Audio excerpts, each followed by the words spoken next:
next month. I know. Yep. So we're ready for questions, and we'll answer as many as we can. And any of them we don't get answered, you can put up on Facebook, and we'll answer them in a podcast and be out on Tuesday. On browsers. Yeah. Got a question on Firefox. Okay.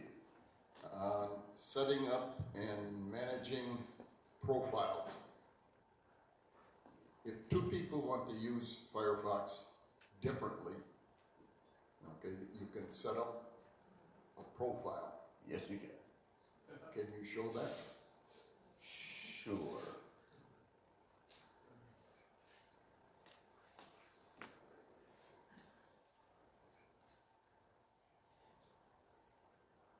Profiles.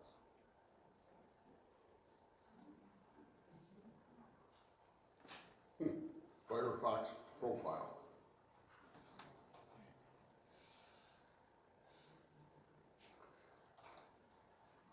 What do I have now? What do I have now? Oh, here we go. The keyboard's not working.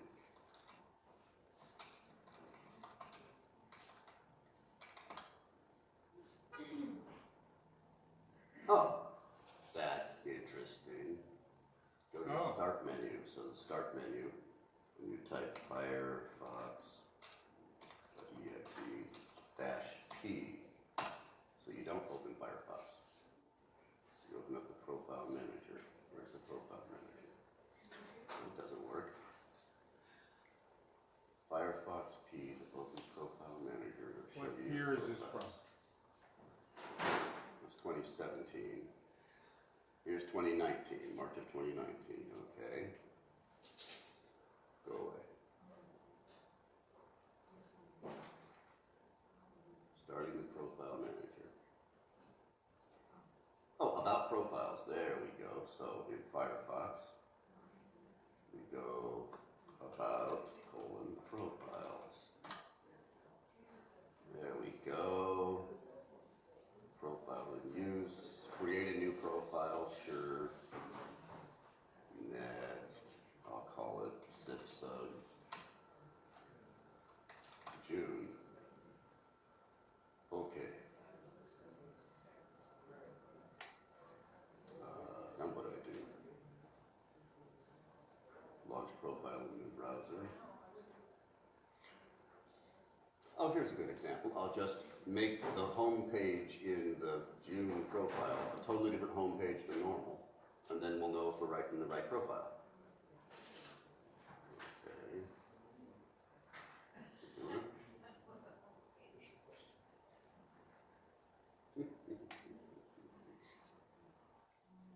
If you set your new one as the default, what happened to the old default? I'll bet you use the Profile Manager and switch back. So let's say, oh, here's a website I never go to. There you go. It's one of the shortest URLs I know of. So, we'll say options, and I'll make this the default homepage, homepage, homepage. Where's the homepage? Home. Use my site I got now. Oh, custom URL. Oh, sure.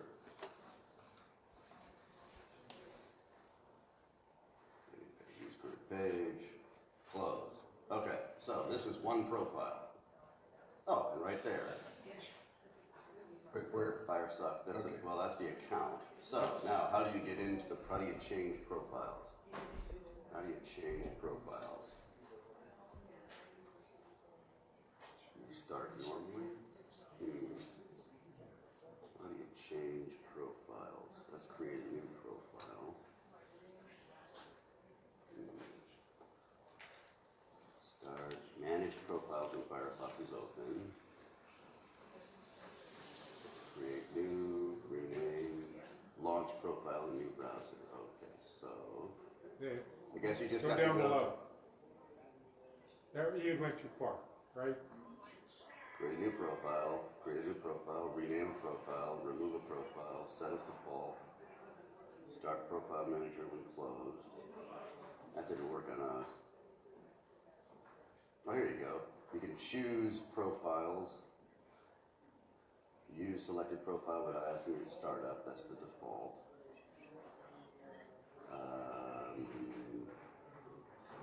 Seems like a lot of work to me, but that's you know. But if you want to do that, I mean, normally if my wife and I use the same computer, we would use different browsers. I'd use Opera. She's used Well, something. yeah, that's what my friend did, except he was using Internet Explorer. Yeah. Okay. And now he wants to get off of it. And go to something else. Yeah. And Go he's- ahead. Well, I got a question about Edge too. Okay. Back to Firefox. Can I export Firefox favorites or bookmarks to an iPad? You can install Firefox on an iPad. I can? Yeah. Firefox is in the iStore. Firefox iPad. Yeah, I'm sure there's, yes. Install Firefox on your iPad. You just copy the bookmarks Well, if you log from in, profile to profile. if you log into Firefox, you have a Firefox identity, then you log into Firefox on any device you're on, and all your bookmarks, everything is Oh, there. yeah. All your passwords, everything. Same thing that happens with Chrome. In the sync that you showed See the me head up up there. here? See this big head that says Firefox account? Yes? Turn on sync. Log into your Firefox on your desktop with a Firefox identity. It wants you to create an identity. Then log in on your iPad with your identity, and everything's there. Oh, isn't that cool? Yeah, that's the same thing that Chrome does. Yeah. And with the wanting to switch identities, make your identity a shortcut, and you can just put on the desktop or the system tray or whatever, and just fire up Firefox with that, and your wife can just use the default. Okay, good, thank you. New topic. Yeah. Edge. Edge. What's the deal with favorites? What's the deal with favorites? Yeah. Fire up Edge and let's take a look at that screen.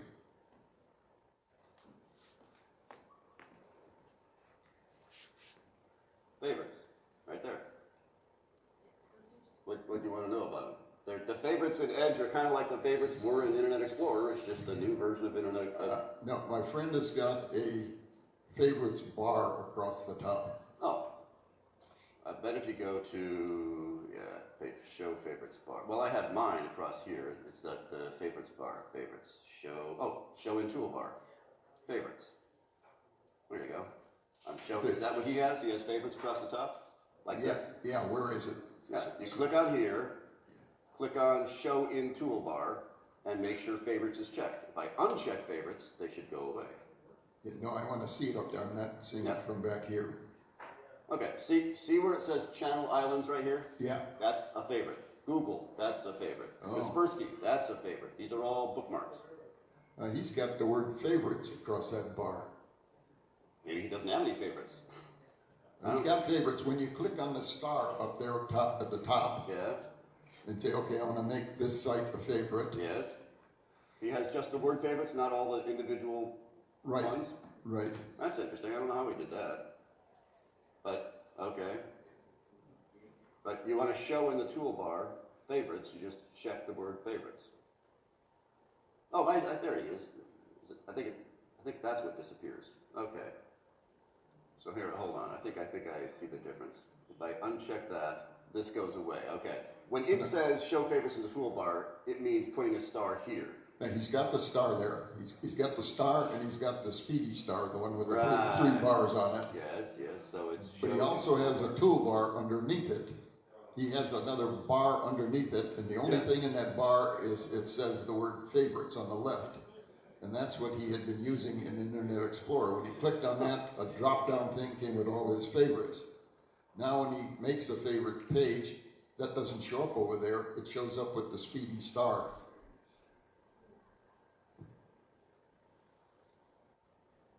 He's got a horizontal bar across the top that has the word favorites in I it, believe you.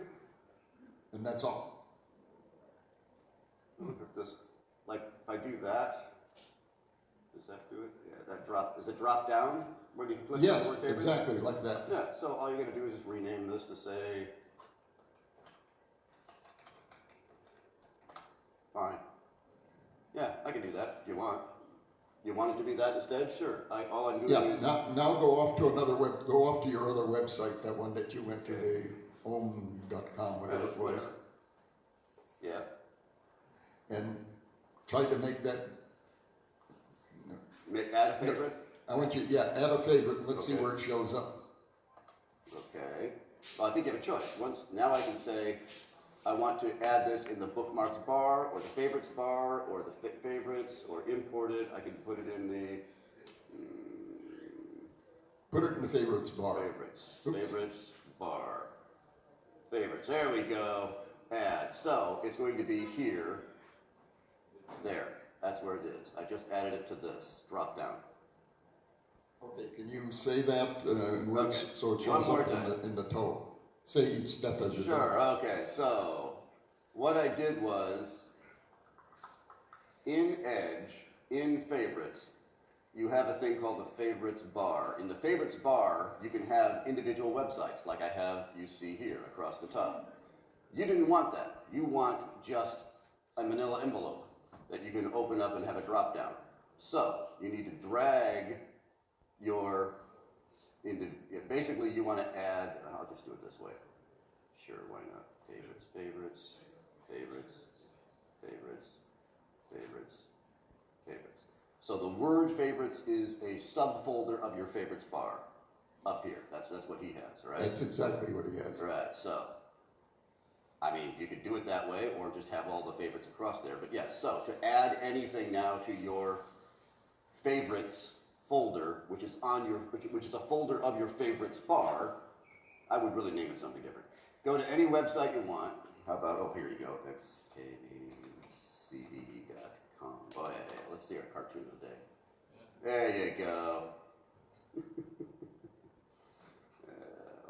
Here's a better one. Let's go to yesterday. Anyway, so this is a daily cartoon.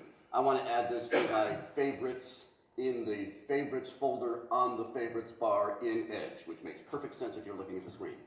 Click on the star in the right of your address bar, and when you click, it's a left click on the star in the right corner of the address bar, you say save in, you click on with the word drop down's favorite, click on the word drop down's favorite bar, click on the word drop down favorites, then say add, because what you want it to do is now the favorites folder on the favorites bar now should have,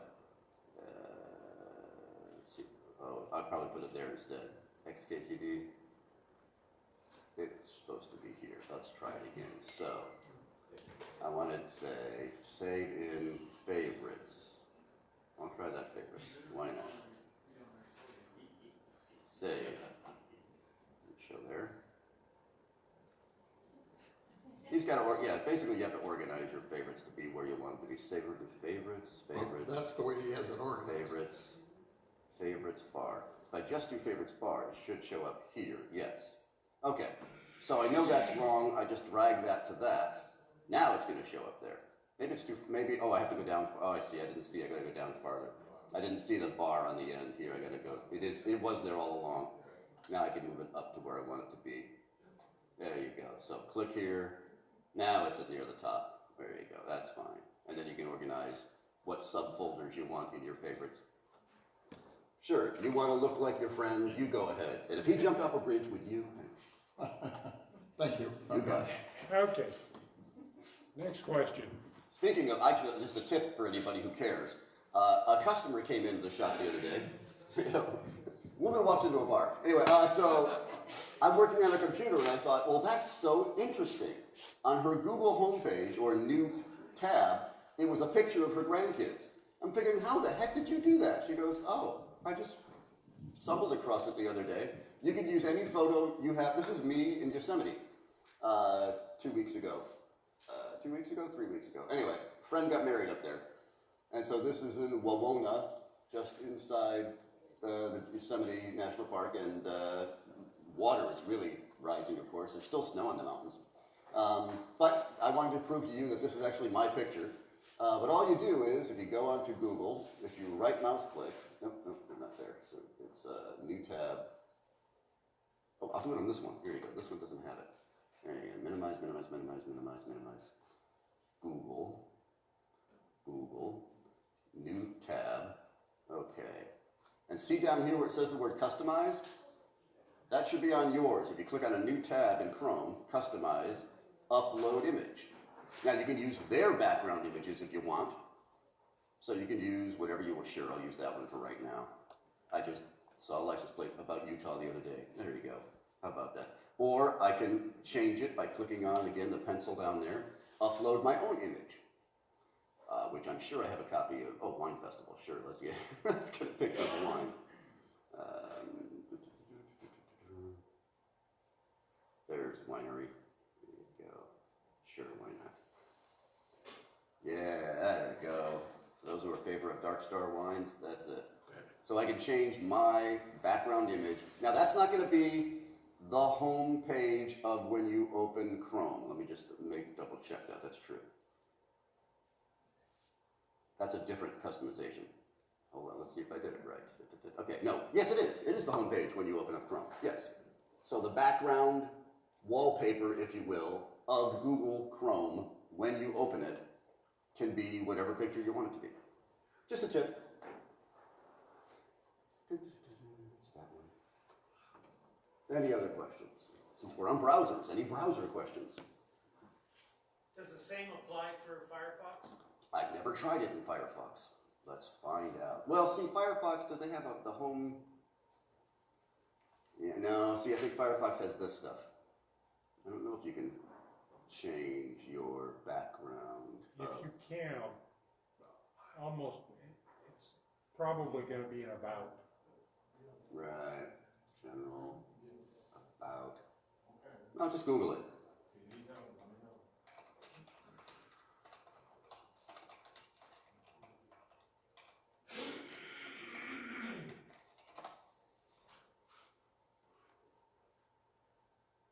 Themes, there you go, yeah. Wallpaper, so it's the Firefox new tab wallpaper is what it's called. Menu, content, colors, background. You can pick a color. Looks like you can pick a color. Solid or themes. Here you go. Add-ons. It's an add-on, I'm sure you can do it. Yeah. But, yeah, that's interesting. So Firefox, new tab, theme. You got to get an extension for wallpaper, but yeah, you can get wallpaper to change and customize the wallpaper of your. Yes, I'm sure you could.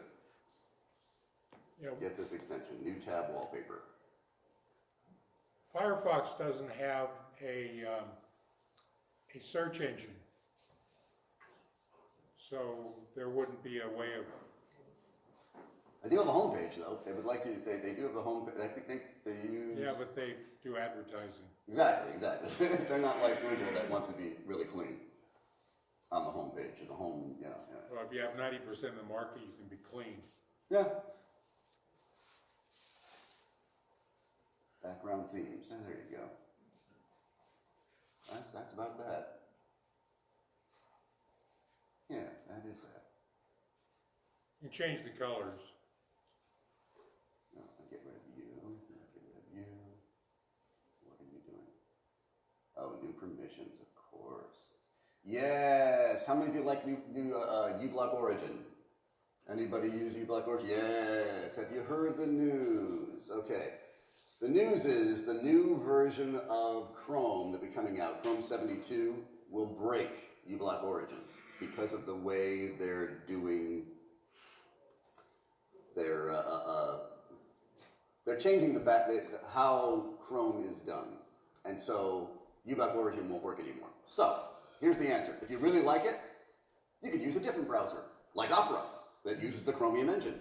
Like soon to be the new Edge, which is going to use the Chromium engine. Like Brave, great browser that uses the Chromium engine. All of which said, we're not going to institute that part of the new update of the Chromium engine that Chrome is going to institute, so you can still use your uBlock Origin. How about Vivaldi?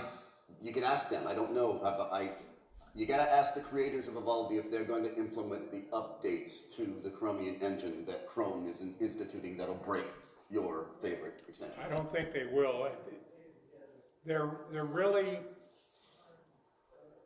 Google is not blocking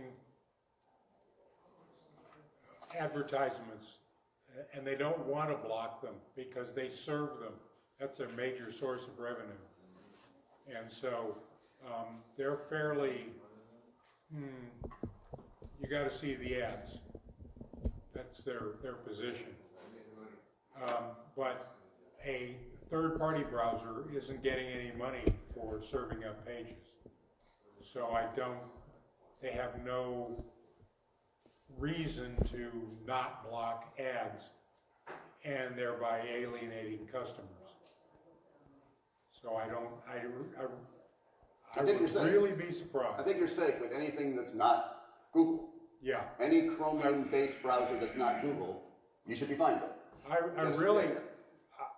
I think the Opera is a fine browser and has a built-in VPN. And I didn't know it was Chromium-based. That's interesting. Yeah, but it has a built-in VPN. Mm-hmm. It's not as robust as some of them, but you know, for quick and dirty work, it'll keep you off a lot of lists. You can just. And for those who've never used any browser other than the Blue E, because you don't know, maybe you're new to the computer club, you're new to computers. What's a browser?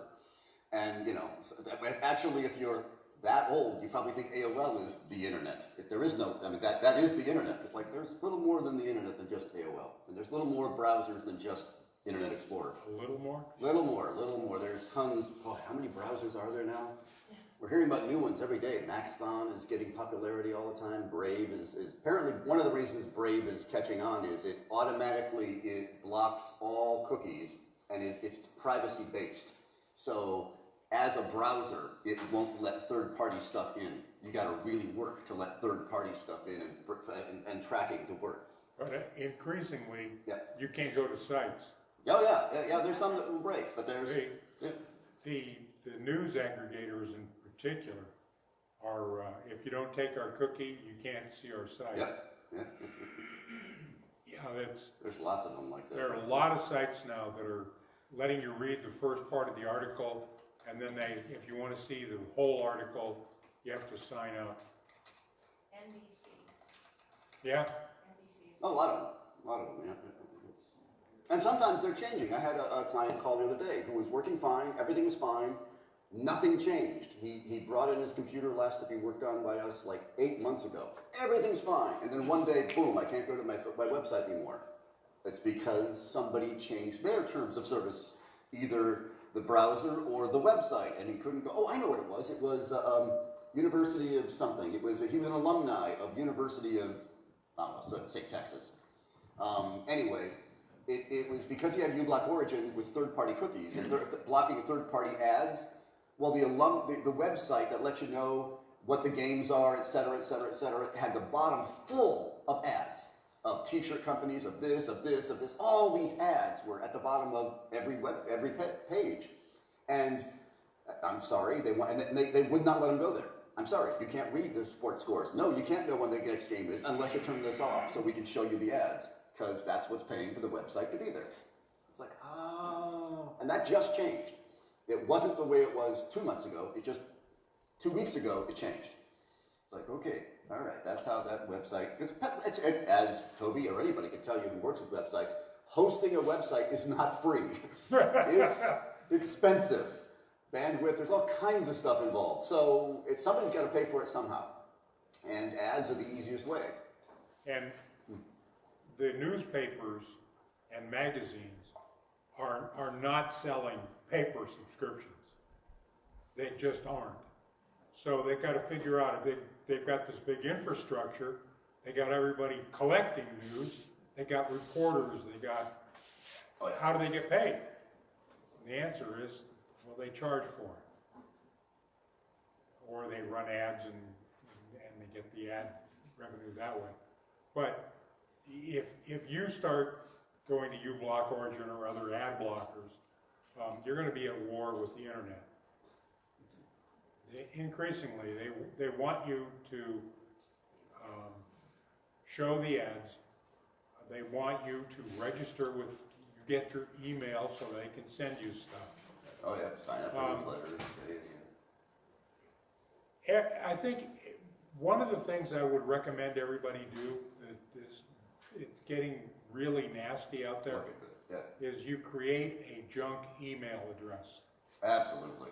You can create a Gmail or something like that. Even a Juno and be or Sally AOL. There you go. 43578, Yep. and then you can use that and give that out every time you have to go to a news site. Here's an example. Here's an example. First of all, I want to tell everybody, when you get pop-ups, please read them. How you respond to these will change your experience on many things. Okay, this one first popped up, said, we want to show notifications. Do you want to allow this? Okay, you may ask, what's a notification? What's a notification is, you ever see things popping up from down here saying, hey, your friend is on Facebook. Hey, you have, saved money on your next oil change. And they pop up from right down here. That's a notification. And that notification will pop up even if you're not on the internet. Your computer's turned on, you're not in a browser, boom, you have things popping up all the time. Anybody ever see those? Anybody ever get annoyed by those? Okay, if you want to not ever see those again, the answer here is no. I don't want your website to show up something on my computer when I'm not on your website. That is how, if you can understand that sentence, that's not what they just said. We want to show you notifications of things that are, you might, no. I don't want to see notifications from this website if I'm not on this website. So the answer to that's no. Here's again. This one is wanting you to register with CBS Interactive, because Ziff Davis is now owned by CBS, who cares? For this one, the answer is no. So I do not want to register, I do not want to give my email address. However, like Toby says, if I want to read the article, it may force me to. That's where I put my Juno email, or my really old email I never use, and or a new one they just use for advertising. A brand one, yes. And then you know that whatever went into it is junk. Right. And every month or something like that, you go in and tag all the messages and delete them. There's but don't ever anymore to these kind of guys. The ZDNet's a legitimate site, but they're desperate for money. Mm-hmm. Oh, here it is. Edge. We've talked about Edge earlier. Edge is the default web browser in Windows 10. There's a brand new version of Edge coming out really soon. That's also going to be on Windows 7, Windows 8, Windows 8.1, and Mac. And that's very interesting for them to, now how many of you know that the death of 7 is coming? The end of support of life of Windows 7 is going to be January, we've talked about it a million times. January 13th is the absolute last, I believe it's the second Tuesday of the month of January of next year, which is the last update. After that, Windows 7 will not be updated again. They said that about XP. And it's true about XP except for two things. Except for things that are so dangerous that if we don't patch it, your XP computer will infect the rest of the internet. So, yes, those things did get patched. But the rest of it, no, it's not going to get patched at all. Matter of fact, it was the RDP, the remote desktop protocol, that was so dangerous. Matter of fact, it's one of the tips we're going to get to later. If you don't patch it, your computer will be infecting so many other computers around the internet. It's kind of like, I don't want to get into the vaccine debate, but it's kind of like vaccinations. If you don't get vaccinated and your XP machine doesn't get fixed, your XP machine will be a danger to everybody else in the world. So take it off the internet or fix it. But yes, the way it stands right now, Microsoft is not planning to do anything with Windows 7 after January. Now, there may be something that no one can predict yet, that they're going to have to do something, but they're not planning to give it any updates. So that means it's probably going to be unsafe to go on the internet with unpatched. But this is the interesting thing. They're going to add a feature to Windows 7 now, even though they're not going to be adding anything to Windows 7 after January. But because they know so many people are still using Windows 7, they want this version of their browser to be backward compatible. The fact that it's on Mac is really interesting. Having the Edge browser. Internet Explorer was on an early version of the Mac operating system, but that was, I think, Mac 9, Mac OS 9, not OS 10. It was way back in it was before the Intel processor.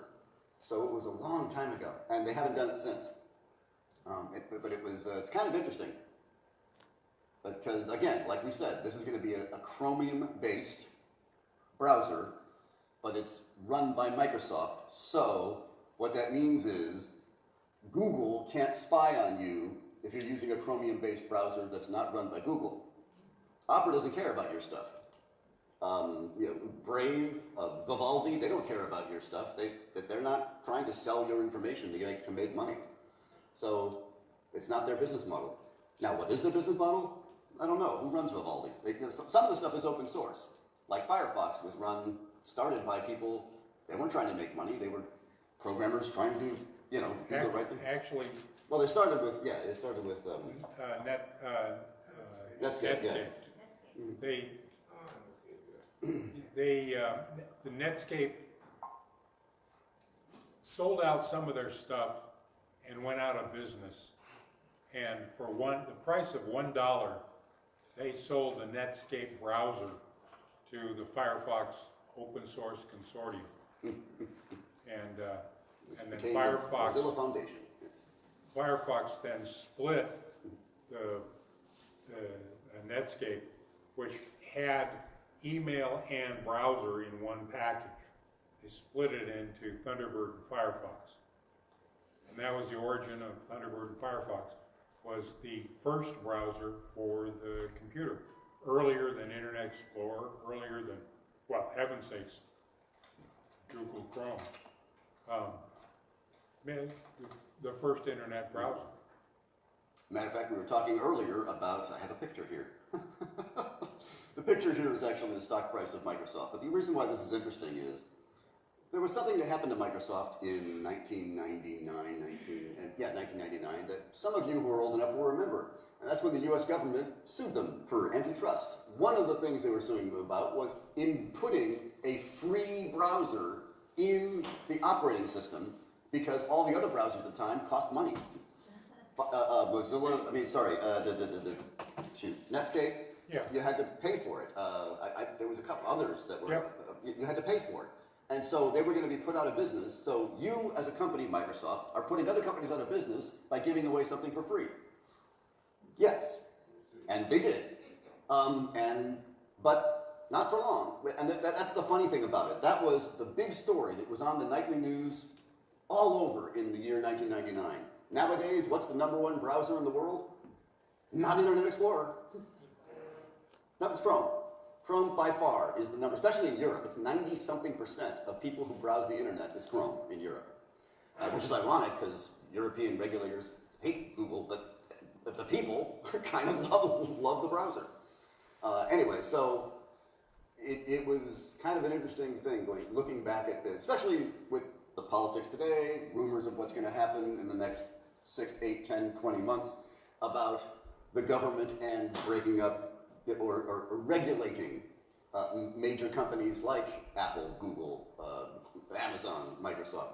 Although no one's really talking about Microsoft because everyone's kind of happy with the way they're doing things now. You're giving away kind of that's kind of interesting. Who knows what's going to happen? Because no one knew how that was going to happen before the antitrust trial, and no one really foresaw what was going to happen afterwards.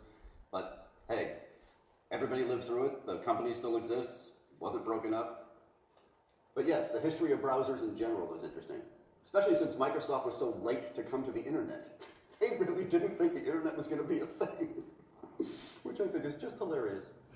They were kind of the last to get on the bandwagon of this internet thing. It's really something more than a toy. They figured it out. Oh, yeah. Yeah. Any more questions? Sorry. Yeah. Back to the Google email situation. Long ago, I set up a very obnoxious Google Gmail account that if you're dealing with a live person, they know it's never going to see the light of day. Yeah. But, so just FYI there. Kissmydonkey.com, at gmail.com. That's Something like good that, enough, yeah. that's good enough. Oh, yeah, Something yeah, like that. But back to the VPNs for a moment. Yeah. Once you set up a VPN, do you have to go in every time you want to use it to tell it where to ping to, or is that random and arbitrarily handled by the VPN software? Okay, the VPN software puts a little box, just says VPN, on the toolbar. You're talking about Opera? You're talking about- Right up here. Do you have Opera? Oh, yes, I'll put Opera. Okay. Because I do mine global. Just a second. It's coming. There you go. VPN right there, yeah. Yeah, okay. Okay, right now he has no VPN. Correct. Click on it. Well, actually, I want to try. I want to show you something through is my ipaddress.com. Here we go. So this, if I'm right, should show me that I'm in Camarillo, California. Correct. I'm in Camarillo, California. Now I'm going to click on this to turn it on. It's on. It's blue. Yes. Now I'm no longer in Camarillo, California. I am thinking. I'm in Chicago. Yeah, Yeah. that's Chicago. And you can click on that for individual sites. You can click on it very easily, switch back and forth. I have some of the sites that I go to, you get those, as soon as you go to a VPN, you get those Google prove you're a human Yeah. things. You do knock your microphone off. I think your And microphone some went of the off. sites I don't go to anymore, and some of the sites I just go, okay, I'll let you know who I am. Okay, I guess my real question here is, now does it ping it to this address, from your address to this address, just one move, or is there 10 moves involved in that? Am I being clear about that? This is just showing that you're in Chicago, correct? Correct. And if I go to another website, I can't like see here, it, so. well, let's say, Walmart.com. Sure, why not? Walmart will think I'm in Chicago. All right. Now, Right. can I structure the VPN to say that I'm in Lubbock, Texas? It depends on which VPN you're This using. VPN, This no. VPN, you can choose Asia, Europe, or the Americas. So, this is a free VPN. Okay. What I wanted to show you now is, hold on. Okay. Yeah, now I'm going to my computer, which is, go away. Yes. Now I can go to Argentina, Belgium, etc., United States. Let's go back to the United States. I want, nope, that's not what I want. Come here. I can go to Dallas. Now I'm connecting as if I'm in Dallas. Hold this. So depending on which VPN you use, this VPN service that I'm using right now, I'm trying to connect to Dallas right now. As soon as I connect, I will be from Dallas, and I can change that anytime I want to where in the country I want to be, or where in which country I want to be. A little thing, the one that I know of that's local is Private VPN, EIA. They are headquartered in Los Angeles, so you can be in Los Angeles, and also on the Gizmodo survey, for whatever it's worth, not much, they came out as the favorite, easiest to use, support, whatever, and they're reasonably inexpensive. Okay, maybe I'm barking up the wrong tree here. My curiosity was perked in watching some terrorist movie or whatever, and they're trying to track the bad guy, Yes. and they're showing that his address is being pinged all over the world and blah blah blah. That's not realistic. No. Oh, okay. So No. all right. No, Then that answered my question. No, that's fiction. I mean, If- most of what you see about computers on TV shows and movies is fiction. My favorite is, let's hack this password, and you've got 6 digits. The P, the A, the S, the F, the W, we got it! That is total fiction. There is absolutely no possible way any piece of software ever can hack your password 1 letter at a time. It either unlocks it, or it's kind of like a key. I'm going up to a padlock. I'm not going to get, okay, I got that tumbler, I got this tumbler, I got this. No, you put a key in or you don't. Or it's not the same. It's just total fiction. Okay, sorry for explaining. No, it's okay, but it's just, you see it and you think it's true because I saw it on TV, it must be true. No, not really, no. No, I saw it and I asked questions. Oh, there you go. And you ask people who know about it. That's important. See, that shows you know what you're talking about. If you want to see ads that are more tailored for you, but you still want the privacy of a VPN, you want to use a VPN where they have a node you can be sure is fairly close to you, which would be Los Angeles. So the PIA, I know, has one in Los Angeles, and you get LA ads on the, when you go out to the web pages, because it says you're from LA. It doesn't say you're in Chicago. Right. So you get, more tailored ads and stuff. I don't know if it makes any difference, but if you like it, you can get one that has Los Angeles that has a node. Any comments on Norton's VPN that I see a lot of advertising for? No. I haven't used it. I don't know much about it. Don't use Norton. Not for a VPN. They're great for an antivirus, but not for a. I wouldn't use them for a VPN. They're gonna monetize it. They're gonna sell your data. Yes. You don't want. Even though it's a subscription service. Yeah. Yeah. They're gonna get all the data and then they're gonna sell it. Figure out where you're going, and then sell it. You want to be really careful that you get guys that are the management of the company is fairly safe. One thing about it is, if the internet VPN company that I'm using decides tomorrow that they're gonna sell out the company, and I go, oh crap, I got to uninstall the VPN, and guess what? The old guys didn't keep logs, so there isn't old data. As long as I turn it off, I'm not releasing any data. So, the company can get bought out. The company can have new management. The company can, but you see the signs of distress around the company, and you can get out. But most of them, they charge a reasonable fee for like a 2-year or 3-year subscription. I think it's $30 for 3 years, and you can use 10 devices or whatever it is, 7 devices. I don't remember. But anyway, you just put it on your devices, and everybody in the family's got a VPN. And every 3 years, $30 isn't going to kill you. I think it's 36 or some oddball number. But anyway. What was the name of the one in Los Angeles? Private Internet Access. PIA. PIA. Thank you. Yeah, I like them. They've been really good. I like the way they do security. They don't know who I am. They set it up so that they give you a security code, and you have to keep the security code. If you don't keep the security code, they have no idea who you are. So, even if they sold it and they sold the logs of what I'm doing, they have no idea who I am. They can't connect it to a real human being. How do you pay? Do you pay by Bitcoin, or do you pay by credit card? Or? I pay by credit card, but But they don't know. They aren't now connecting the two. Sure.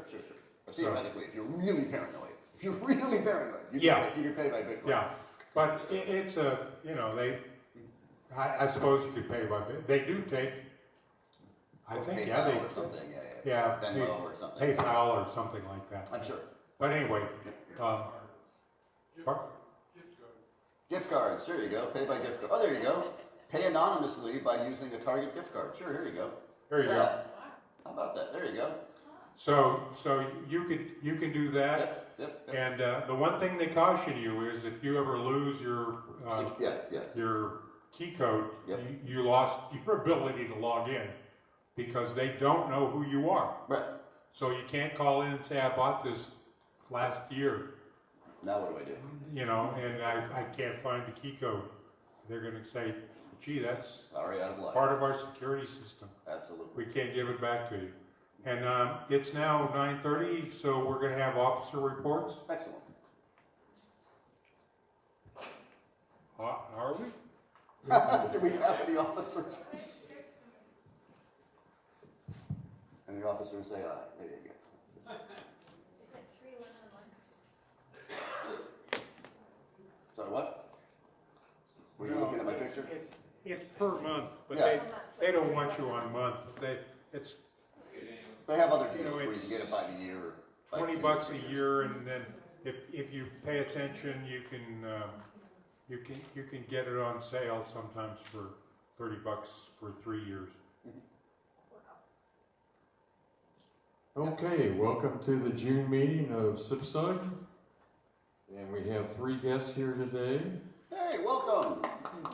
And Want to recognize them? Zoe and Ron would raise your hand, just let us know who you are. Okay. And Welcome, also welcome. Susan in the back here. Hello, Susan. Good to see you. Okay, we're gonna do our business meeting, and I guess we'll start, where should I start? Treasurer. Our treasurer, Lois Toth. Teeth? I No. don't know. Just don't say tooth. Not sure you get that on that. I do. Well, not all the time, but often enough. Okay, total income for last month was $243. That included membership, a total subscription, raffle, and coffee. And the expenses were $325, including coffee expenses. Our web domain and hosting by DC Computers. We had to pay rental for our P.O. box. That was $325 altogether, so we had a negative $82 last month. Cash in the bank is $6,115.43. Our equipment reserve is $51.62 even. So the difference is $1,953.43. Any questions? Yeah, should we start putting ads on the webpage? Yeah. There you go. Who wants to advertise? No, we'll send out spam instead. There you go. Real neat. And Andy's not here because we're trading off Mom's sitting. Right now it's his turn. Next week it's my turn. Wasn't he gonna do the program? He No, well, yeah. he left messages. Yeah, I got it. I'm doing it. You Oh, got it. good. No Thank problem. you. Yeah. Yeah. I didn't get it. Oh, okay. Sorry about that. It's okay. Michael got it. I'm so happy you did, Michael. No problem. There you go. Oh, And this month is There we go. Now I'm ready is to the hear. elections. So who? Yeah, we gotta We do need to an do election, that. I think, this month. Aha. Okay. I know Andy's running for treasurer. Sounds good. Okay. He's running as fast as he can. Who's babysitting the cats, by the way? Oh, you are. Okay. John, do you have anything to add, John? Our editor, John Weigel? The usual deadline for the next issue is a week from tomorrow. And then I've had 2 things come up in the last week and a half or so that I thought I should share with you. One of them was an email from CIPCUG president. At least that's what it said it was. Yeah. Saying, I need you to buy some gift cards for us to give out to our clients. So I stopped and thought about it and thought, gee, as far as I know, we don't have any clients, so I think I can just ignore this one. And then I got a fancier one on the phone, which is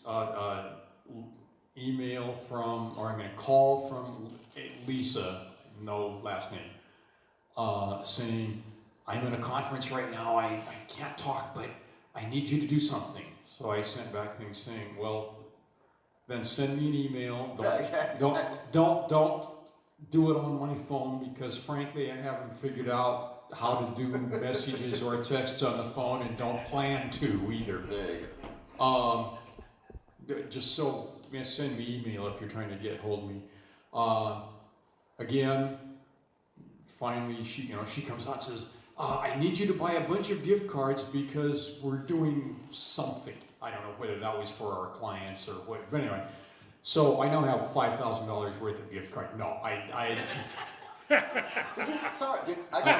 you say 5,000? Yeah, I did, but I just made it up. Oh, okay.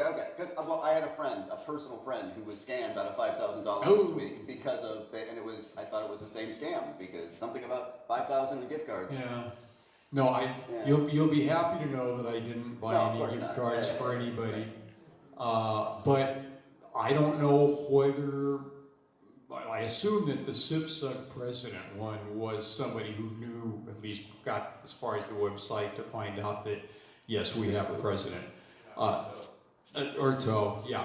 I don't know where the other one came from, but, you could get those messages too, so just a warning, if you do, don't buy any gift cards.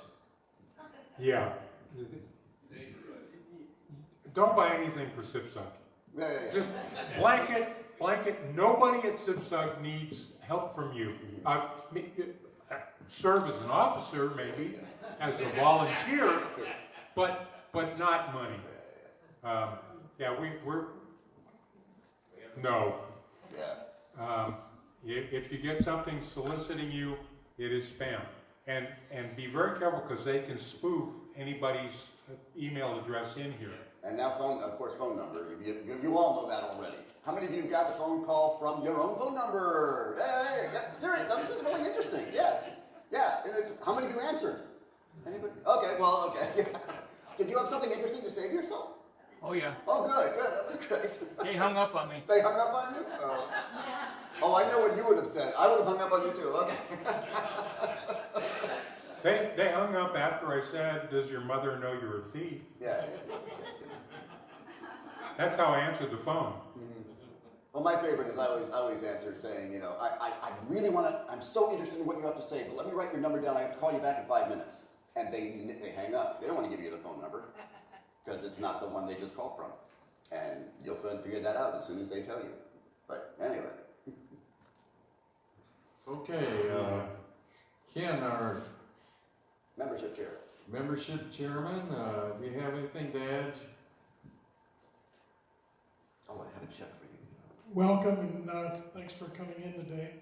I just wanted to add, besides our visitors here, we did pick up a new member this week, a month, Aaron Bell, in the audience here somewhere.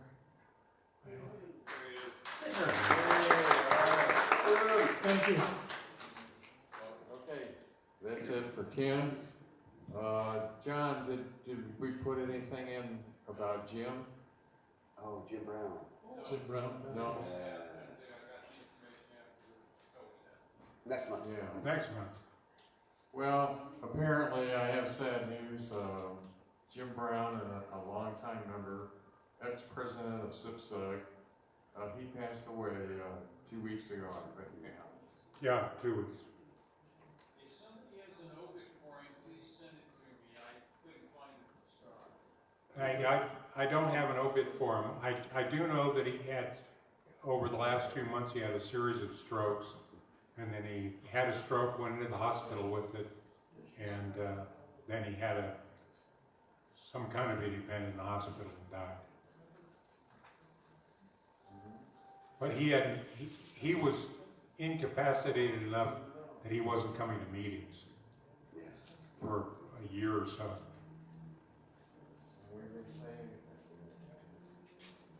Okay, anyway, I'd like to give my condolences to his wife and family.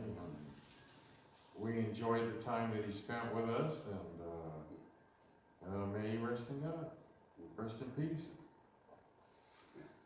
Okay, we need to have an election. Yeah. We have Cadward Lynch for president, Greg for vice president, Andy Toth for treasurer, Bob Dinsmore for secretary, and those are the elected offices. I would entertain at this time a motion to nominate them or to elect them by acclamation. Okay. We have to make a quorum of 20, I think. I got more than that. We got it. We got it? Okay. So Rosalie, you got moved it. it. Do we have a second? I second. And Yeah, okay. John, we got a Okay. quorum. All right. All those in favor signify by saying aye. Aye. All those opposed by the same sign. All right. They're elected. Okay. Whoopee. You're official. There you go. No, trust me, that was done by Robert's Rules of Order. Absolutely. I used to teach Robert's Rules of Order to students who would be in mock senates. And we won the state championship one year, so I wasn't bad at it. Yeah. Were there any verbal hanging chads? No, there wasn't. somebody coughed. So, Yeah. Yeah. Yeah, If you cough, what does that mean? There you go. there we go. How about a recount? No. Toby, this club's been in business since 1986, right? That's right. Yeah. 1987, right there. 1986. Yeah. So we've been around a while. 87, not 86. Yep. Okay, 87. Yeah. All right. Door prizes. Well, does anybody would like to make a comment? Door Now prizes. would be a good time to make a comment. Door prizes. Raffle. Raffle prizes. Raffle prizes. Oh, you want me to do a commercial? Yeah. There you go. I gotta talk to my union rep. Yeah, in a private email box. Yeah. All right. We got a Bobino cord wrap to wrap your cords that are always hanging around. $25 from Amazon. Gift card. And we got from Staples a duster, an aerosol duster. Let me make a comment about the duster. Yeah, did you look at it? Well, no, they have a duster for electronics. If you go down to Target or Home Depot or something like that, and you get compressed air, you probably will get, the cheap ones have oil as the solvent in them. And if you spray oil on electronics, you will short it out. So that one is safe. The Home Depot and those class of stores have high-priced stuff. They know it's for electronics. But that's a really nice door prize. Go ahead. Okay, and we also have some wipes. Okay. Okay. Screen wipes. We're gonna do a little house cleaning. And we got a Bobino folding phone holder. Oh, yeah. Hold your phone up. And a micro USB to USB-A cable. Oh, okay. Like a phone charger. And we have a power bank. Yay. Those are always handy. And it has a rescue flashlight on it too. How Oh, about that's that? cool. Oh, that's neat. And then we have a surge protector Yay. Yeah. from APC. Whoever gets that backup battery, keep it backed up, but then store it in the car. Always helpful. Okay. Because if you have any emergency, you can use it.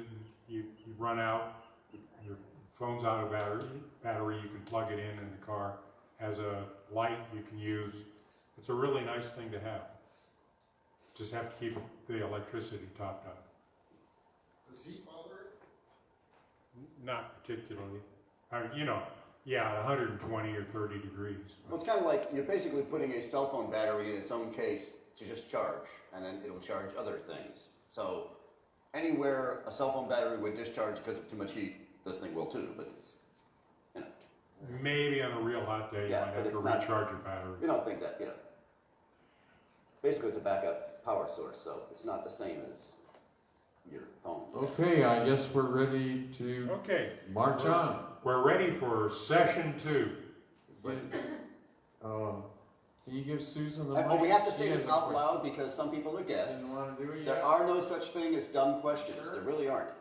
We, when you can ask things like floppy disks, we could talk about all kinds of things. You know, really, really old technology, or you know, what does the blue E really mean when I click on it? Anything.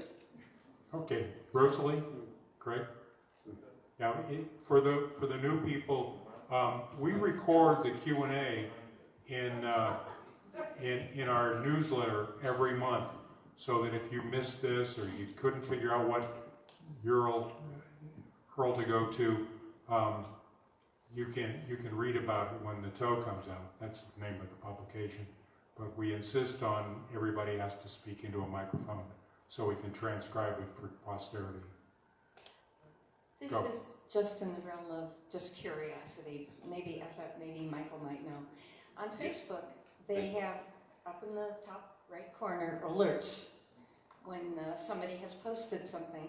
Do you have any idea what sort of algorithm they use to? It appears to be random. What groups or individuals they choose who are posting, they choose to give you an alert for. Do you know how they do that? Over to you. I have no idea. Facebook, you got me on that one. I know generally, but I can't give you specifics because it's not a published algorithm. Yeah. They don't want somebody to figure it out. But Like this thing. they Notifications, alerts. in your friends, you can have family and close friends, and those are almost always alerted when he posts on their webpage. Then they also will pick the ones that you correspond with regularly. If you post on somebody else's page, you make comments a lot on somebody else's page, then you up the score to get alerts. Now beyond that, I don't know what they They will alert you if you've added to somebody's thread, if you've commented, and somebody comments subsequently, they'll in alert that you. thread, yes. But the others seem random. Well, Yeah. Make sure that you curate your friends, that you tell which are family, tell which are close friends, and you'll see more things. But that doesn't, it's not perfect. Oh, I never knew that. Okay. I've not curated my friends in a long time. Yeah. How about that? 105. Hello, Yeah. Jerry. Hi, Jerry. How you doing? There you go. Next, go ahead. Talking about scams. Whoops. Wait. The mouse not working. Hold on. You're not on.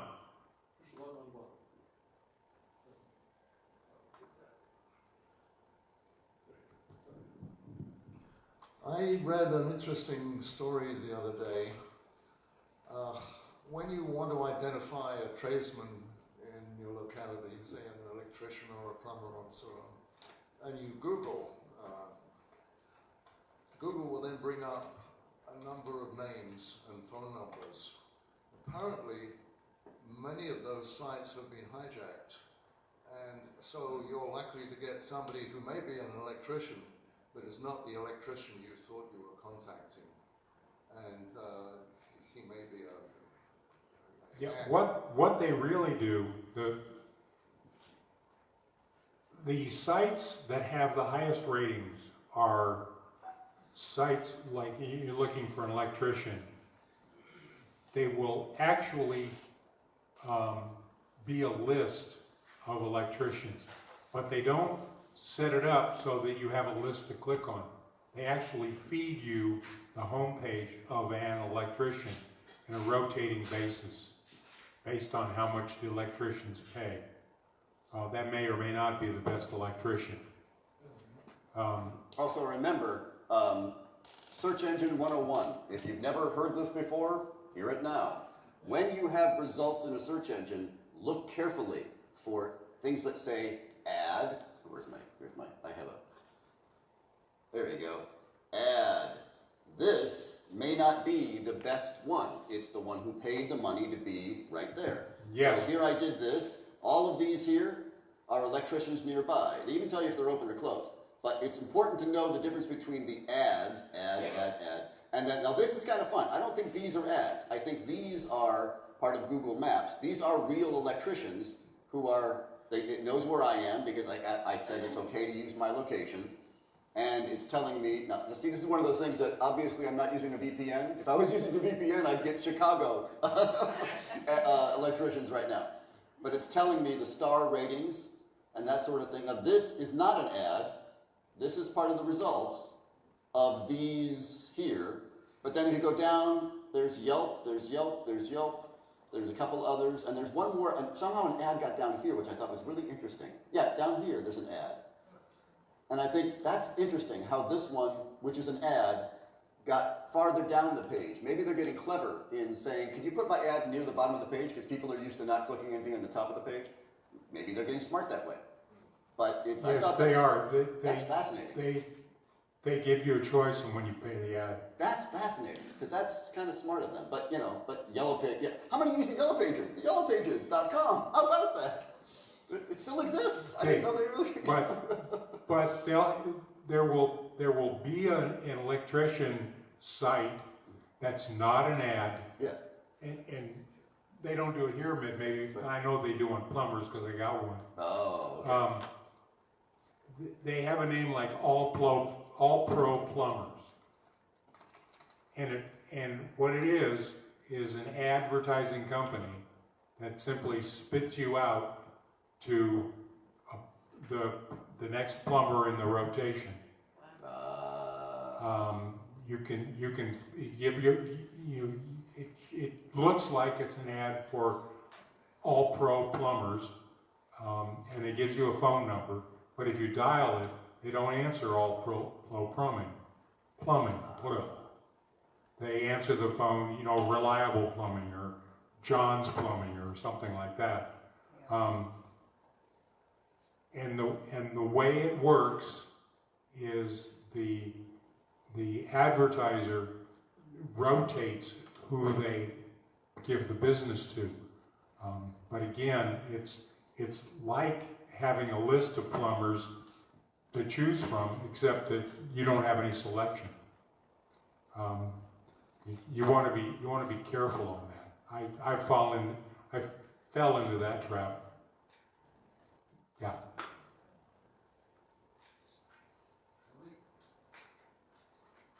Here's something interesting that I don't know if you want to go this deep. This one says a plumber with an address. If you put the address in, and then I'm sure you probably have all done this. You go to Google, and where is it? Come here. Where's the little man? And you get the, oh, I don't see it there. You have to open the map. You got to open the map. Come on. Just double click. I'm trying. It gets it bigger. It doesn't open. Yeah. You know what I'm trying to do here. Oh, I tried to go maps. Here we go. Maps.google.com. And then put in, here we go. Then put in the address. Come on, paste. That's it. Enter. There you go. Now I can take my little man. I'll put my little man down here. And then I can see, is this really a legitimate... okay, there you go. You're on the wrong side of the track. Wrong side of the track. Okay. Click. How do I get to this? How do I get to them? There you go. Oh, I see where he is. He's there. It's somewhere in here. Yes, he's in this business complex. Okay, this one didn't work as well. Sometimes, though, you can actually see the name of the business, Roto-Rooter Plumbing. They actually have an actual business location. Their name is on the building. I think they're legitimate. I can see their physical trucks. It makes a difference. If you get that concerned. But this one is in this business complex. I know just up the street there, and I can't see beyond this building, so. Anyway, just a, My personal opinion is, for plumbers or electricians or whatever, call a friend and absolutely, get a recommendation. absolutely. I don't recommend going to the sites on the internet that recommend somebody. No, we get a lot of people for from you. Yelp. People they come to us from Yelp, but you know. I know that, Yeah. but you and I know that Yelp has a lot of stuffers. Yeah, People who yes, put yes. Give me in scams. 5 ratings, and you know, their uncle, their cousin, their best friend, and they never even have done business with them. Or themselves, yeah. Or yeah, themselves. And a lot of times, the negative ratings are from competitors. Absolutely. They're not from real people. Absolutely. So it's so nasty with the ratings companies. Yeah. That who's the woman that she just sold out for? Angie's List. Angie's List, yeah. Angie's List sold out. Oh, really? But you know, it's you don't, the best plumber isn't the one who's highest rated, almost certainly. Home advisor at Angie's List. Yeah. There's a bunch of things in here, but you know. It just, yeah, I trust a friend more than I would trust. Well, I love this. Best 30 electricians in Camarillo by Yellow Pages. I think Yellow Pages is kind of influenced by how much money those electricians paid for them to be in Yellow Pages. I don't think that Yellow Pages is actually doing surveys of customers and saying, what do you think is the best? The Yellow Pages is a joke. Have you seen it lately? Oh, how thin? Oh my gosh. Yes. Who's advertising? It could be a comic book. It's very funny. It's just hilarious. Yeah. Sorry. So you're saying it's payola, Yeah. Oh yeah. like the old days. Oh, yeah. I have a question about the latest monthly update. On one of my computers, it updated smoothly without me even doing anything. The other one keeps getting failures. Yeah. So I went to the troubleshoot thing that's on the, I think it's underneath the updates, that troubleshot the updates, and Okay. it didn't find anything or fix anything. So now I've looked on Google and it's recommending that about turning the services on and off, or do something with the services, and I don't remember how to find where the services are. I've done it once before with something else. Okay. The troubleshooter will tell you, well, actually, it won't even tell you. It'll just turn them on for any of the services that you really need for the updates. That- Are you in Windows 10. Windows 10, Windows 7? What are you No, on? Windows 10, the latest. Windows 10 is the only one with a real troubleshooter for the updates. So he has to be on Windows 10. It'll automatically turn on the services you need. That's not the issue. Just as a question, are you using what's the antivirus, the free one? Avast? No. No. AVG? AVG, yeah. No, I'm using Defender. Oh, Defender. Oh well. That, Okay. Sometimes they say Did turn you- off your antivirus before you do an update. I have had, But that one you. but this one you shouldn't. Yeah. Yeah, you shouldn't. How old is the machine? Old. It might be. It's probably hardware. Yeah, it could be the issue. Yeah. I've had it happen. Try going to safe mode and doing the updates in safe mode with internet. Do you know how to go to safe mode? Yes. Remind me. Oh, you're on Windows 10. Oh God, this is going to be. Let me explain this because it's going to be tough. John, you're going to have to put this in the toe. Okay, to go to safe mode in Windows 10, you must first open a command prompt with administrator privileges.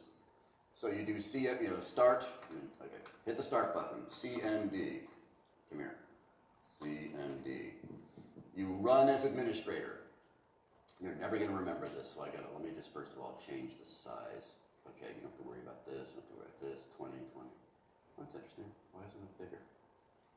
It should be bigger. Anyway, it's BCD edit /set space curly brace default end curly brace boot menu policy policy. All one word. Sorry, I have to go faster. I'm sorry, my brain doesn't work unless I'm going faster. Boot menu policy legacy. That's it. Boot menu policy legacy. Enter. And that's did I do B C D edit space set default. I do it automatically so often. Menu policy legacy. Enter. Fine. Now, when you restart, you can tap the F8 key, and you have a choice of going into safe mode. You won't get it unless you do all of this. And it's one of those things, they turned off safe mode in Windows 10. Why? I still don't understand, but this is the way to put it back. What I'm going to do is, let me do it this way, WordPad. Because it's not big enough. Let me do it really big. Come here. Really big. That's better. PCB edit. Only once, because you're setting it default, curly brace, boot menu, policy, legacy. Yes, I'm going to make it a little smaller so it all fits on the same line. Can you go to the CIPCUG page on Facebook and just throw that up? Sure. I gotta do it on this machine though. I'm already logged into Facebook on this machine. Yeah, sure. Yeah, I'll put that in here. All right, while you're doing that, I'll answer the next question. Toby. Yeah. I just have a real quick comment on the previous question. Yeah. I use a neighborhood message board where I can use it just for my neighborhood, or I can expand it to the entire city of Camarillo to look up all kinds of things. Next door. Next door. Yeah. Next door is what it's called. Okay. Yeah? Go ahead. Oh, new question. I've got a laptop, HP, it's probably 2 years old or so, and I rarely use it, mostly when traveling or something like that. Is the best thing to do is just keep it plugged in all the time? No. Through the, No, your battery will eventually not take much of a charge. It'll, between not charged and charged, the gap gets lower. Okay. So you're better off actually discharging it to the point where it wouldn't boot, and then plug it in and charge it all the way up. And if you just use it occasionally, you just plug it in the night before you go on a trip or whatever. Okay, but otherwise leave it Yeah. unplugged. Yeah, you don't want to leave it unplugged for a long time. The battery can go bad. But so you want to like once a month or something, plug it in. Okay. But yeah. Okay, next question. Anybody have a question? I do have tips and tricks. Are there spaces? No, the only space is between set and... Boot menu policy is all one word. All one word. Boot menu policy, space legacy, yes. I think I've already emailed this to you before, but I'll email it to you again. Yeah, no problem. John. If you put it on the Facebook page, you can post it on Facebook. Well, I just...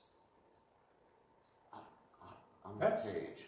How do you... That's how we can. Okay, so I'm on Facebook. I looked up CIPCUG. Go to CIPCUG.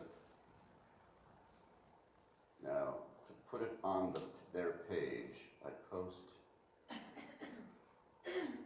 Well, you have to find the CIPCUG. You It's right there, John. CIPCUG, right there. yeah, CIPCUG. click on it. Click. There we go. Now you have it. Just wait until it refreshes. Okay. And now write something. Okay. Here's how to reboot, and then new line. Okay. For safe mode. Windows 10.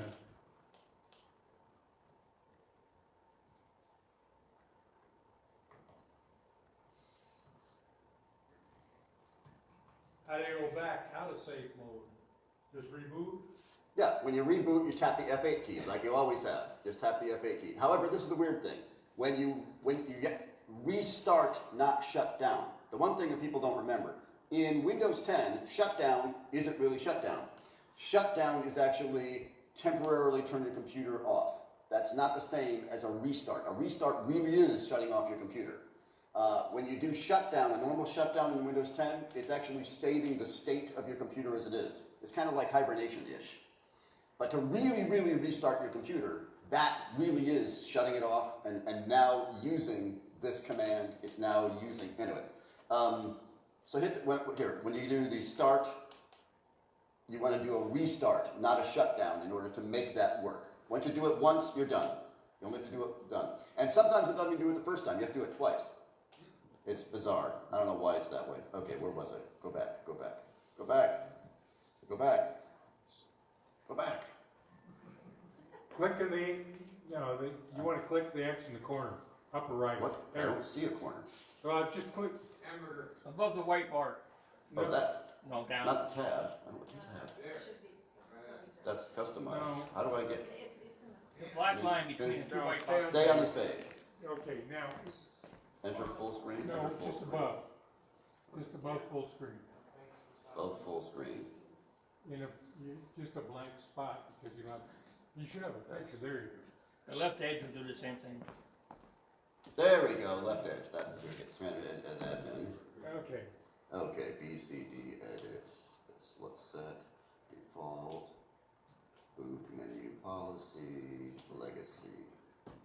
Scroll down, you see live. There we go.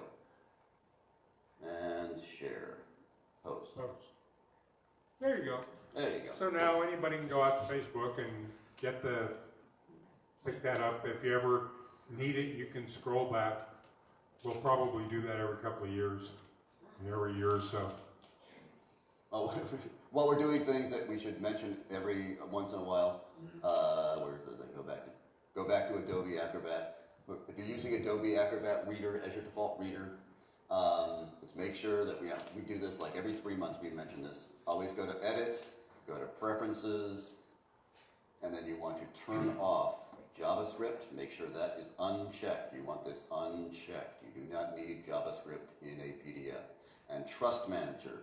I just love this. Allow the opening of non-PDF file attachments with external applications. That's a lot of words. What it means is I'm opening a PDF, but what I really want to do is when I click on this PDF, run other programs. No, I don't. I don't want to run other programs. I only want to read the PDF. So that should be unchecked at all times. This should always be unchecked. Adobe shouldn't be used. I don't know why that's in there. That's just, those two things should never have been in Acrobat Reader. But anyway. Actually, the one place that I really like is to use Edge as my reader. Okay, sure. It's Microsoft. I think it's about the safest, and it's got a lot of tools that the Microsoft Reader or the Adobe Reader doesn't have, and it works pretty well, real well.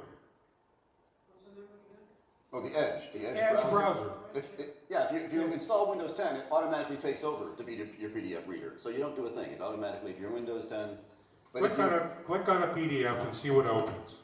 If it says Adobe, you go change it. You can always right mouse click on any file. You can always right mouse click on and say Open With, and you can choose, and it'll tell you what your options are. So if I open with Edge, it looks this way. Now the PDF is still the PDF, but you have other options. So there you go. But it opens as fast or faster than other browsers, and it has it works real well. Yeah. Somebody mentioned over here a little bit ago about Nextdoor. What was that? Website. It's a website. I don't like using it. I don't know. Clicks of people get in it and they recommend things. Technically, what it's theoretically supposed to be doing, it's a small group of internet which is actually your physical neighbors. So, this is where my wife went when she found a cat and said, look, I found a cat. It's a, you know, an orange tabby, whatever. And those people, and that's how she actually got it back to its, you know. But the problem is you could also get, because you're dealing with humans, you can get bad humans in there. You can get people scamming you. You can get all kinds of things in there. But sometimes if you want to have a barbecue or something that you really are inviting the neighborhood to, this is one place you could announce it. Or if you're having, by the way, does anybody know who owns this abandoned car on, you know, on the corner that's gathering dust? It's supposed to be a local, yeah, it's kind of like a local thing. However, it just, you know, you take your chances. Yeah, Could it be construed as a comment or a community watch type? It's that's what their thought was when they made the website. The problem unfortunately, is it's a really good idea, but it's gamed by people who figured out how to use the system for their advantage, and it isn't necessarily for your advantage. Well, here, let's look at it this way. Those who were asking earlier about VPNs, how safe would you be? Here's a website I've never been to before. It wants my street address, my apartment number, and my email address. Maybe you don't want to put that in on a website you've never been to before. It's up to you.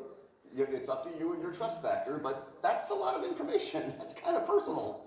Oh, and one thing, if you go out to a site, like you subscribe to something, and they want security questions, and they give you something like your first car or your mother's maiden name, be sure not to give the real answer. Absolutely.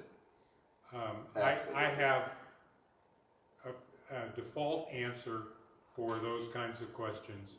Which is a word in Romanian. Well, it actually isn't, but no, okay. I just put in a regular sounding name. Right. Yeah. But in the car, but those security questions have been leaked by Experian. Oh yeah. And they can tie them with AI into who you are and your profile. Yeah, and your profile and all the rest of it. So you want to make sure you don't give out a real social security number. Oh, gosh. You don't give out a real mother's maiden name. Not a real first car. Not your first elementary school friend. Whatever. Or whatever. You want to make sure that you give out a fake response. And human beings, what they are, it's easiest if you just use the same one every place. Right. And then you just have to have one list or remember who it is. What you always give out is. I have a security guy I listen to every week. It's a 2-hour podcast every week on security. And they were talking about when you see those questions, you know, your childhood friend, your nickname, your whatever, consider those passwords. There's the regular password I used. These are other passwords. So this is one case where password 123 is perfect. Your childhood nickname, password 123. The name of your favorite elementary school teacher, password 123. Who owns the name of your first pet, password 123. No one will ever guess that if they're trying to log in as me. If I call Yahoo or something and talk to a customer service rep or my bank and they say, what is your childhood nickname? They're not going to say Spot. I mean, they'll try to guess Spot. They're not going to say password 123 as my pet's name. That's why I know it's safe. Now, password 123 is a horrible password, but it's great for a security question to answer. What's my mother's maiden name? Password 123. It's great. They would never guess that, But write it down. Always write things down, especially when you're going to a website. That's for a site that you really want to have a good question. But the problem with the Experian exposure is that the United States Social Security Administration, Medicare, Human Resources for welfare and all that sort of stuff, all of the agencies use the data from Experian to vet you, to create a my Social Security, my this, my that. And so anybody who has access to that data, which can be any hacker, it's easy to get, can log into mysocialsecurity.gov, myssa.gov, and say I'm Jane Doe, whoever you are, and they will get an 8-digit code that will forever after be used as an authenticator for that account. Which means when you try to go in and change your Social Security information, you can't. You can't authenticate as you. Somebody else did. And they have an 8-digit number you don't know that is the number that Social Security recognizes. You will have a devil of a time, or something worse than devil, reclaiming your account. And so what I'm telling everybody in this room is, go to mysocialsecurity.gov, myssa.gov, and register as you, and get your 8-digit key code, and write it down, and put it in your permanent papers, so that if something happens to you, your family can get to it, because they'll want it for when you're gone. And get control of your account, because any hacker in the world can masquerade as you on any government site. That's just absolutely scary, and Well, and the Experian one wasn't the worst. I think the 10 worst you're talking about, I have a list there on this thing, is the 2 worst of all times were the Office of Personnel Management, anybody who's ever applied to the federal No, you don't understand. And the U.S. voter database.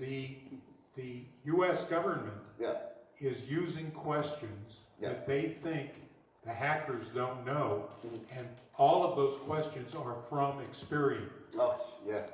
That's the database they're using. Yeah. Where did you live in the 1990s? Give us the address. Is it this, or this? Right. And you have to guess which one it is, or know which one it is. And while we're talking about security, the other thing is, how many of you use your phone for 2-factor authentication? We've talked about 2-factor authentication, where it's, et cetera. It's really important that you may want to get off the text as, text me to prove. That was good for a while. It's now becoming a little dangerous, because there's a thing called SIM jacking. If somebody is out to get you, it may not happen to you randomly, but if somebody wants to get you, they'll call the phone company and say, I lost my phone, can you send me a new SIM card? They'll just answer a few questions. Wait a minute. Yeah.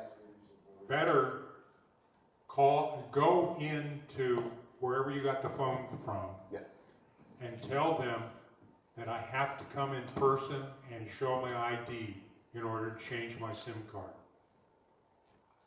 Yes, but what I'm saying is, the reason why you don't want to do that is, unless you set this up ahead of time, anybody can steal your phone by literally asking your phone company for a new SIM for your phone, which they then plug into their phone, which they now have you're texting. So then they can go in and steal your identity on Twitter, on Facebook, on your email, your whatever, your bank. So what you want to do is, anytime there is a 2-factor authentication, you want to make sure you're using a different form of 2-factor authentication. There's Authy, there's the Google authentication code, there's other things you can use that's not your physical phone. It used to be your phone was great, because it was something only you had. Unfortunately, nowadays, we'll be talking about this more next month, but it's one of those things that it used to be really, really secure, and now it's really, really, really not. And a lot of times, especially your bank, or your telephone company. Here's a big thing. Yeah, call your phone company if you can and say, if I ever ask for a new SIM card, please force me to say this number, and give it the last 6 digits of your Social Security, something number that only you know, so no one can just pretend to be you and get your number, because your phone number is really coming forward. Your telephone number is really going to be important in identifying who you really are. They're going to send you a phone call, or whatever. You can go into the phone company and say that I have to do it in person with identification. That's and that really makes it pretty safe. Now, can you go in and find out if your SIM card has been? Yeah, you won't be able to make phone calls. Yeah, If your you- SIM card has been. If you ever can't make phone calls, you call your phone company immediately. Get on another phone. So that's a symptom. Yeah. Yeah. If your cell phone stops working, that means somebody has stolen your phone number. Literally. Yeah, I mean, unless the phone card says, oh, you know, if the phone, because I have mine, and every once in a while I jog it, and the thing will pop up and it'll say, no SIM card detected. Oh, well, that means that it can't read my SIM card. Right. But if I plug it in, and it reads the SIM card, and I can't make a phone call, it's time to call the phone That's company. different. Yeah. But, yeah, they, just make sure that the hacker can't get to your SIM card. I really think most of the people in this room are not liable for SIM card hijacking. All the stuff has been for celebrities and for people with a lot of money that, you know, in Google, in search engines, whatever. They target people that they know have money. They want money. Well, they want to take over the identity because they're well known on Twitter. They're an influencer. Yeah, they're something. That too. But that's it. They'll take the money. But you know, most of us are not really a big risk for SIM card targeting. But you should really make sure that you have some kind of authentication for your phone company. That's required and is flagged on your account. Because that keeps you from having somebody come in and say, oh, I lost my phone and I need a new phone with my phone number. No, you don't. With a lot of identity theft, the problem with customer service is they're trying to be customer service. So if someone walks up to any company and says, oh, I just need this, I forgot, or you know, my husband died and so I need to get access to all of his information, etc., they'll try to help. And this is where it gets to be the problem. Humans are the weak point. And, you know, the human will say, oh, I'm so sorry, Mrs. Johnson. Yeah, here's all your husband's accounts. And it's just that simple. It's just that simple. Yeah. I don't remember his social security number. You know, we've only been married this long. Whatever it is, when you're dealing with a woman who's acting and she's crying all over the place, you as a customer service person will try to fix the problem. And this is where bad guys know it. Boy, do they know it. And so if a human is involved, they can really. Yeah, you want to get your account flagged so that they can't change it unless you do certain things. And that goes from your bank. That goes from many things. Yeah. Where, you know. Back to PDFs for a moment. Sure. I deal with those quite a bit on a daily basis, and I want to be able to merge two PDF files, file A and file B, together. And what I've been doing is printing A and printing B, physically manipulating the pages, taking out or just totally adding them together, rescanning it in to create document C. Is there an easier way to do that? I'm sorry? There's many PDF. Acrobat Pro. I use Acrobat 10 Pro. Yeah, PDF Creator, a lot of others are free. All right, so there's a way to merge those. Let's be careful. He's suggesting using the free ones on the internet. If you have any data in the documents that you're merging that you don't want to have on Google, don't do it. Oh, no, I use a full copy of Acrobat 10. So if you open up, let me just ask you a question. So you open up document A, and in Acrobat Pro, you can't do import document B to this document, save as document C? That I don't know. I've just been I think that may be your answer. physically doing it. That may be your answer. Okay, thank you. Open up document A, PDF A, in Acrobat Pro. And then on the toolbar, it should be insert or import. And at the end of document A, you put your cursor there, import document PDF B, save as document PDF C. That may be all you need to do if you have a. That sounds too simple. Now, you've got to be careful. Okay. It is possible to create a PDF that even PDF Pro will not allow you to edit in any way, shape, or form. Yeah, it depends on where you got the PDF to begin with. Yeah. So if you get, for instance, it's real common for the forms for the U.S. government, Oh, 1040. for Yeah. 1044, 1040s, and 1040As, and so on. You can't edit those. Yeah. You can edit the fields, but you can't edit the form. Right. Okay. Yeah. So it depends on who made the PDF. No, you got one of that. Yeah, you have. I've used Acrobat 10, Acrobat Pro for years. I'm not sure what version I have, but Acrobat Pro. Yeah. And I have a Word document, and I save it to PDF, while in Word, Right. a PDF, and I want to combine that with another one, like page 1, page 3, or whatever. Right. I can simply, I closed out the first PDF file. I don't close Acrobat Pro. The little x. I close the PDF file I'm in. Yes. Pro is still open.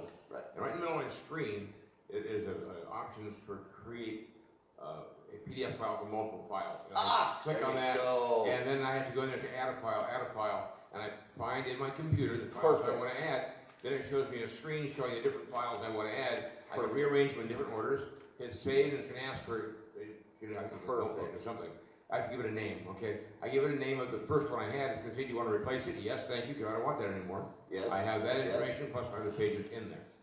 Acrobat Pro, you got to buy it. It's not free. Oh no, he's got it. I've got a full Yeah. version. He has it. So that's the answer. Is that there? Open up PDF A, close just the PDF, not the program, and you should see this thing say create new PDF screen. on the screen. Yeah. I'm going to talk to you at break. Oh yeah. That's Thank the you. answer. Perfect. And it will merge all of them together. Yeah. Okay, we got time for one more question, then we have a break. All right, go ahead. No. He has a mic to hand out, but he doesn't. Can anybody catch? Well, don't forget the raffle prizes, and we have coffee and donuts for our guests in the other room. Take a good look. Okay, enjoy yourselves, have a nice coffee break, and we'll be back at 11 o'clock.